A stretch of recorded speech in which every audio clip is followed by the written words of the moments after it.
സമരപോരാളി വാര്യംകുന്നത്ത് കുഞ്ഞഹമ്മദ് ഹാജിയുടേതെന്ന പേരിൽ പ്രചരിക്കപ്പെടുന്ന ചിത്രം അദ്ദേഹത്തിൻ്റെതല്ലെന്ന ഗവേഷകൻ doctor Abbas Panakkal രചിച്ച മുസ്ലിയാർ കിങ് എന്ന ഇംഗ്ലീഷ് പുസ്തകത്തിലാണ് ഫോട്ടോയെക്കുറിച്ച് വിവരിക്കുന്നത്. വാര്യംകുന്നത്തിൻ്റെതായി പ്രചരിക്കപ്പെടുന്ന ചിത്രം മലബാർ സമരത്തിൽ പങ്കെടുത്ത കുഞ്ഞിക്കാദറിൻ്റെതാകാമെന്നാണ് നിഗമനം. 1921 നടന്ന മലബാർ സമരത്തിന്റെ 100ാം വാർഷികത്തോടനുബന്ധിച്ച് പുറത്തിറങ്ങിയ സുൽത്താൻ വാര്യംകുന്നൻ എന്ന പുസ്തകത്തിലാണ് വാര്യംകുന്നത്തിന്റെ യഥാർത്ഥ ചിത്രം എന്നവകാശപ്പെട്ട് ഫോട്ടോ പുറത്തുവന്നത്. സമരത്തെക്കുറിച്ച് രചിക്കപ്പെട്ട French magazine Sciences et Voyages എന്ന ഗ്രന്ഥത്തിൽ നിന്നാണ് അപൂർവ ഫോട്ടോ കിട്ടിയതെന്നും പറയുന്നുണ്ട്. ഫോട്ടോയിലെ പ്രായം, ശരീരപ്രകൃതി, ജീവിച്ചിരിക്കുന്ന കുടുംബാംഗങ്ങളുടെ സാക്ഷ്യം തുടങ്ങിയവയാണ് ഈ നിഗമനത്തിലെത്താൻ കാരണം. സമരത്തിന്റെ തുടക്കത്തിൽ നടന്ന തിരൂരങ്ങാടിയിലെ സംഘർഷത്തെക്കുറിച്ചാണ് മാഗസിനിൽ പറയുന്നത്. സമരത്തിന് നേതൃത്വം നൽകിയ ആലി മുസ്ലിയാരുടെ ഫോട്ടോയോടൊപ്പം നൽകിയ 2 ഫോട്ടോകളിൽ ഒന്ന് വാര്യംകുന്നത്തും മറ്റൊന്ന് കുമരംപുത്തൂർ കുഞ്ഞിസീതി തങ്ങളുമാണ് എന്നാണ് അവകാശവാദം.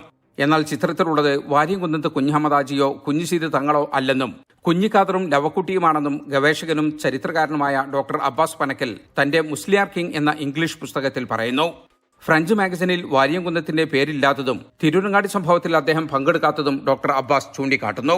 ക്യാപ്റ്റൻ ഹാരിയുടെ ലേഖനത്തോടൊപ്പം പ്രത്യക്ഷപ്പെട്ട ഫോട്ടോയുടെ ക്യാപ്ഷൻ അക്കാലത്ത് ബ്രിട്ടീഷുകാർക്ക് ഡോക്യുമെന്ററി ഫിലിമിന്റെ പരസ്യത്തിലും അതുപോലെ പ്രതിഫലിച്ച് കാണാം. അത് പ്രത്യേകം പറയേണ്ടത് ആലി മുസ്ലിയാരുടെ പേരുണ്ട്.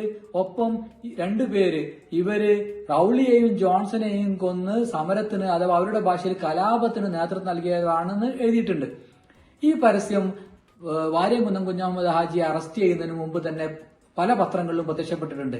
അതുകൊണ്ട് വാര്യംകുന്നം കുഞ്ഞഹമ്മദ് ഹാജിയെ ജനുവരി 5-ന് അറസ്റ്റ് ചെയ്യുന്നു, അതിനുശേഷം അദ്ദേഹത്തെ പീഡിപ്പിക്കുന്നു, പിന്നീട് ഫോട്ടോ എടുക്കുന്നു എന്നത് പറയുമ്പോൾ അതൊരിക്കലും ഇതുമായിട്ട് മാച്ച് ചെയ്യുന്നതല്ല.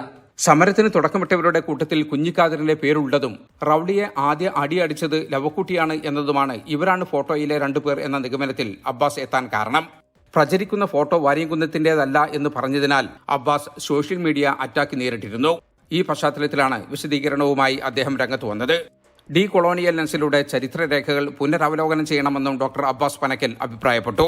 ജലീൽ കണ്ണമംഗലം, 24 ജിദ്ദ.